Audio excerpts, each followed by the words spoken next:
Hello and welcome to Avika academy. आज की class में अपन डिस्कस करेंगे class 9th chapter number 2 polynomial बहुपद। ठीक है, तो सबसे पहले जो भी आप चैप्टर पढ़ते हो उस चैप्टर का क्या नेम है, उस नेम का क्या मीनिंग होता है वो आपको पता होना चाहिए। यानी सबसे पहले अपन सीखेंगे कि बहुपद जो होता है वो क्या होता है। ठीक है, तो देखो सबसे पहले अगर आपको बहुपद के बारे में पता करना है तो उससे पहले आपको पढ़ना पड़ेगा एल्जेब्रिक एक्सप्रेशन। इसका क्या मतलब होता है, यानी कि बीजीय व्यंजक जो होता है वो क्या होता है। तो देखो कि कोई भी व्यंजक जिसके अंदर चर होना चाहिए, अचर होना चाहिए और उसके अंदर गणितीय संक्रियाएं यानी कि प्लस माइनस मल्टीपल और डिवाइड चारों चीजें होनी चाहिए, तब जाके अपन कह सकते हैं कि वो बीजीय व्यंजक होगा। यानी कि इसकी डेफिनेशन क्या हो जाएगी कि कोई भी व्यंजक जिसमें चर और अचर स्थित हो तथा उसमें जोड़ बाकी गुणा भाग जैसी संक्रियाएं होती हो वो क्या कहलाता है, बीजीय व्यंजक कहलाएगा। फॉर एग्जाम्पल कि अगर मैं आपको ऐसे बोलूं कि मैंने लिखा, मान लो यहाँ पे लिखा मैंने x+2, ठीक है, इसके अंदर चर भी है, इसके अंदर अचर भी है और इसके अंदर प्लस वाली संक्रिया हो रही है, तो अपन कह सकते हैं बीजीय व्यंजक होगा। अगर मैं इसको ऐसे लिख दूं x-2, इसके अंदर चर भी है, इसके अंदर अचर भी है, इसके अंदर माइनस वाली संक्रिया हो रही है, तो अपन कह सकते हैं कि बीजीय व्यंजक होगा। अगर मैं इसको ऐसे लिख दूं 2x, इसके अंदर चर भी है, इसके अंदर अचर भी है, इसके अंदर मल्टीपल वाली संक्रिया हो रही है, तो अपन कह सकते हैं कि बीजीय व्यंजक है। अगर मैं इसको ऐसे लिख दूं xy2, इसके अंदर चर भी है, इसके अंदर अचर भी है और इसके अंदर भाग वाली संक्रिया हो रही है, तो अपन कह सकते हैं कि बीजीय व्यंजक होगा।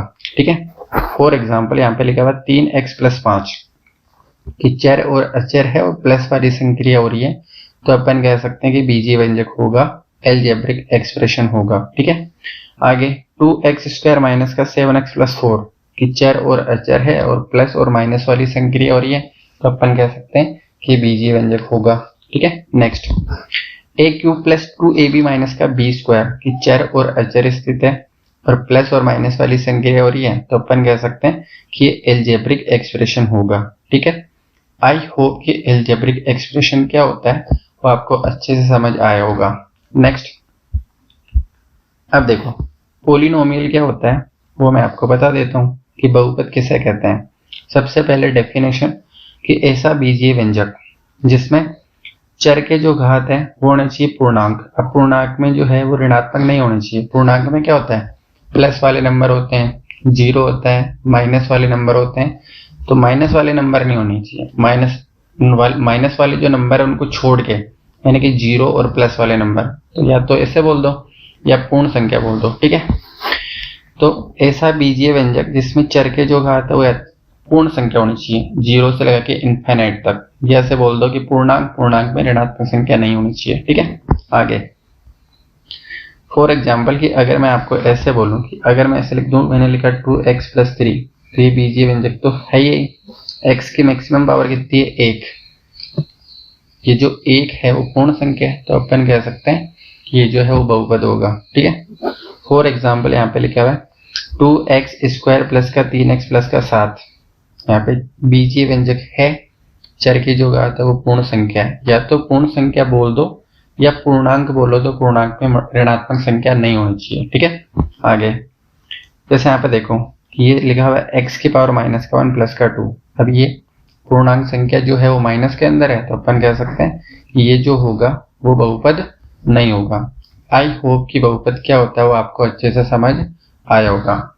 नेक्स्ट, अब देखो अपन ने जो है वो बहुपद की और बीजीय व्यंजक की दोनों की डेफिनेशन अभी थोड़ी देर पहले अपन ने देखी। उसके अंदर कौन कौन से वर्ड आए हैं उनको देखो कि वेरिएबल आया था एक, कि चर जो होता है वो क्या होता है, कि चर जिसका मान बदलता रहता है वो क्या कहलाता है, चर कहलाता है। कि जिसका मान बदल सकता है वो क्या कहलाता है, चर कहलाता है। यानी कि जो चर होता है वो देखो यहाँ पे लिखा हुआ 3x+5।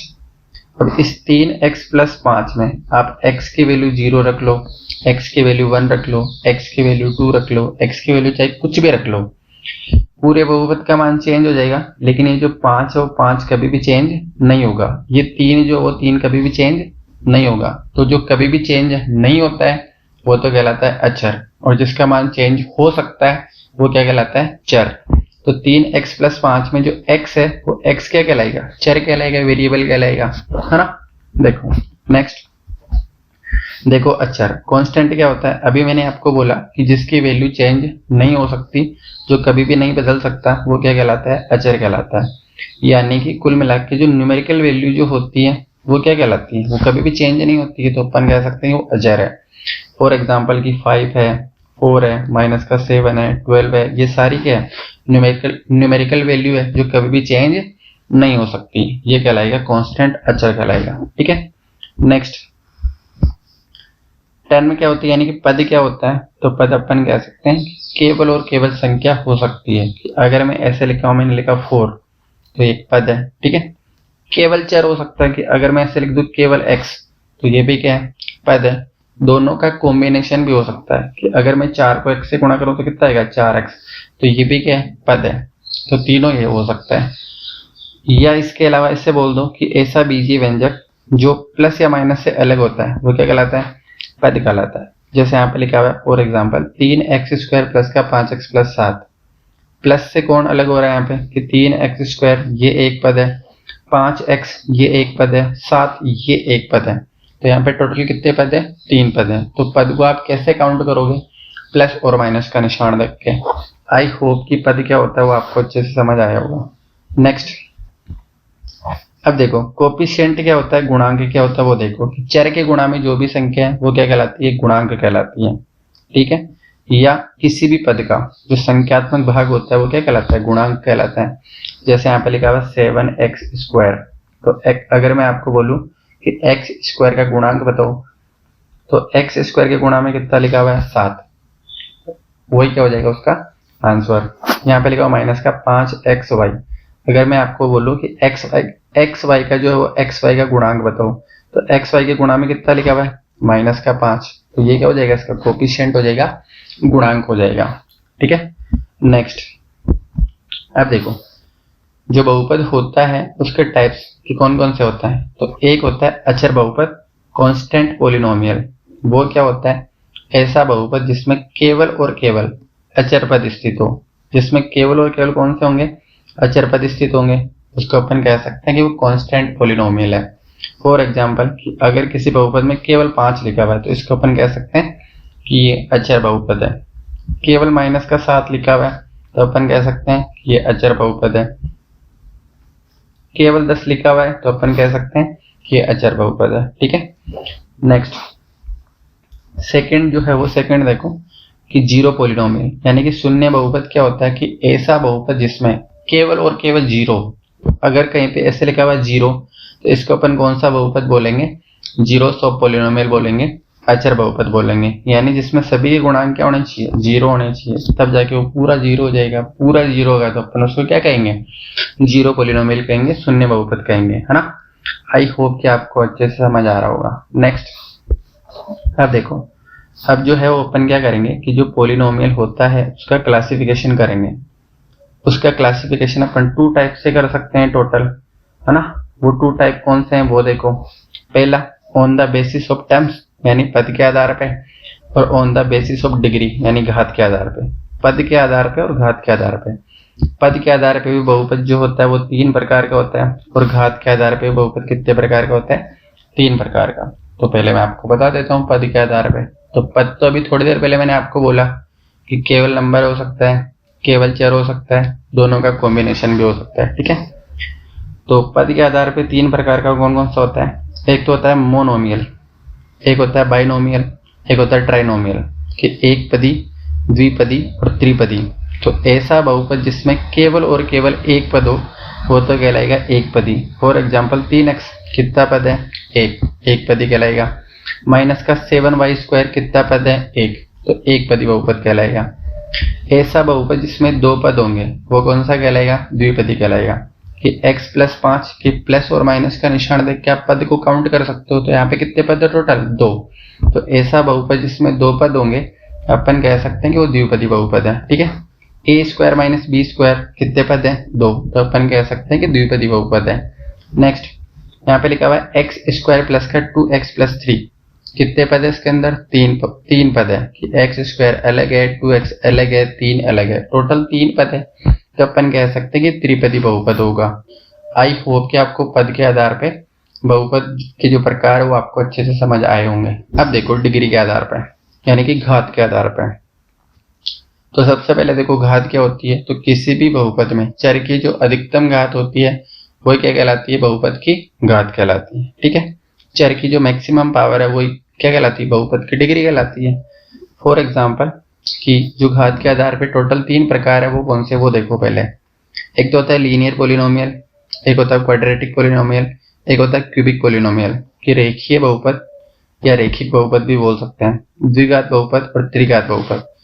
ठीक है, तो ऐसा बहुपद जिसमें चर की अधिकतम घात 1 हो या बहुपद की डिग्री कितनी हो 1, तो वो तो कहलाएगा रेखिक बहुपद। ऐसा बहुपद जिसमें चर की अधिकतम घात कितनी हो 2 या उस बहुपद की डिग्री कितनी हो 2, तो अपन कह सकते हैं वो द्विघात बहुपद है। ऐसा बहुपद जिसकी डिग्री कितनी हो 3 यानी घात कितनी हो मैक्सिमम 3, तो अपन कह सकते हैं वो त्रिघात बहुपद होगा। फॉर एग्जाम्पल यहाँ पे लिखा हुआ है ax प्लस बी, चर की अधिकतम घात कितनी है 1 यानी इसकी डिग्री कितनी है 1, कौन सा बहुपद कहलाएगा, रेखिक बहुपद कहलाएगा। यहाँ पे लिखा हुआ है ax square plus bx plus c, चर की अधिकतम घात कितनी है 2 यानी कि बहुपद की जो डिग्री है वो कितनी है 2, कौन सा बहुपद कहलाएगा, द्विघात बहुपद कहलाएगा। ठीक है, नेक्स्ट यहाँ पे लिखा हुआ है ax cube plus bx square plus cx plus d, यहाँ पे चर की अधिकतम घात कितनी है 3 यानी कि बहुपद की जो घात होगी वो कितनी होगी 3, तो अपन कह सकते हैं कि वो त्रिघात बहुपद कहलाएगा। ठीक है, आई होप कि पद के आधार पे और घात के आधार पे जो इसके 3 टाइप्स होते हैं वो कौन से होते हैं वो आपको अच्छे से समझ आए होंगे, है ना। नेक्स्ट अब देखो बहुपद की जो जनरल फॉर्म होती है, बहुपद का सामान्य रूप, जनरल फॉर्म ऑफ पोलिनोमियल वो क्या होती है, वो देखो कि अगर कोई बहुपद जो है वो 1 वेरिएबल के अंदर है, ठीक है, तो उसका जो जनरल फॉर्म होती है वो कैसे होती है कि a0 a1x plus a2x square plus dot dot dot plus an x की पावर n, जहाँ पे जो a0 a1 और ये जो an है वो तो है कांस्टेंट। ठीक है, और a जो n है वो an कभी भी 0 के इक्वल नहीं होना चाहिए। ठीक है, आगे ये जो है वो इसकी जनरल फॉर्म होती है। आई होप कि अच्छे से आपको समझ आई होगी। नेक्स्ट अब देखो आज की क्लास में अपन ने जो डिस्कस करा उसकी समरी, है ना, कि अपन ने क्या क्या डिस्कस करा था। तो आज की क्लास में मैंने आपको बताया था कि अपन ने 2.1 है एक्सरसाइज 2.1 उसका जो इंट्रोडक्शन है वो इंट्रोडक्शन आज की क्लास में मैंने आपको कराया था कि अगर ये आपको इंट्रोडक्शन आता है तो 2.1 के सारे क्वेश्चन आप इजी वे में कर सकते हो, वो अपन नेक्स्ट वीडियो में करेंगे, है ना। देखो अपन ने क्या पढ़ा, सबसे पहले अपन ने पढ़ा एलजेब्रिक एक्सप्रेशन कि वो क्या होता है जिसके अंदर वेरिएबल होना चाहिए, कांस्टेंट होना चाहिए, ऑपरेशंस होना चाहिए, प्लस हो सकता है, माइनस हो सकता है, मल्टीपल हो सकता है, डिवाइड हो सकता है। ठीक है, वो तो क्या कहलाता है, एलजेब्रिक एक्सप्रेशन कहलाता है, बीजीय व्यंजक कहलाता है। सेकंड कि पॉलिनोमियल क्या होता है, ठीक है, कि एक स्पेशल टाइप एलजेब्रिक एक्सप्रेशन होता है जिसकी जो घात है वो क्या होनी चाहिए, या तो होल नंबर बोल दो और इंटीजर्स बोलो तो नेगेटिव नहीं होना चाहिए, 0 हो सकता है, पॉजिटिव हो सकते हैं। ठीक है, आगे कि इसके टाइप्स कौन कौन से अपन ने पढ़े कि कांस्टेंट पॉलिनोमियल अपन ने पढ़ा, जीरो पॉलिनोमियल अपन ने पढ़ा, पद के आधार पर मोनोमियल, बाइनोमियल, ट्राइनोमियल, और पावर के बेसिस पर अपन कौन कौन से पढ़े थे, लीनियर, क्वाड्रेटिक और क्यूबिक। फिर अपन ने उसका क्लासिफिकेशन करा था, है ना, on the basis of terms, on the basis of degree. ठीक है, ये आपको अच्छे से समझ आया होगा। नेक्स्ट उसकी जनरल फॉर्म अपने पढ़ी थी कि ये इसकी जनरल फॉर्म है। आगे देखो आज की क्लास में अपन ने डिस्कस करा था जो एक्सरसाइज 2.1 है उस 2.1 का अपन ने इंट्रोडक्शन पढ़ा। अगर ये इंट्रोडक्शन आपने अच्छे से पढ़ा तो इसके अपन सारे 2.1 के जितने भी क्वेश्चन है वो अपन नेक्स्ट वीडियो में करेंगे, वो इजी वे में सॉल्व हो जाएंगे। ठीक है, thank you so much for watching this video. अगर आपको वीडियो अच्छा लगा हो तो प्लीज लाइक करो, शेयर करो और सब्सक्राइब करो। Thank you.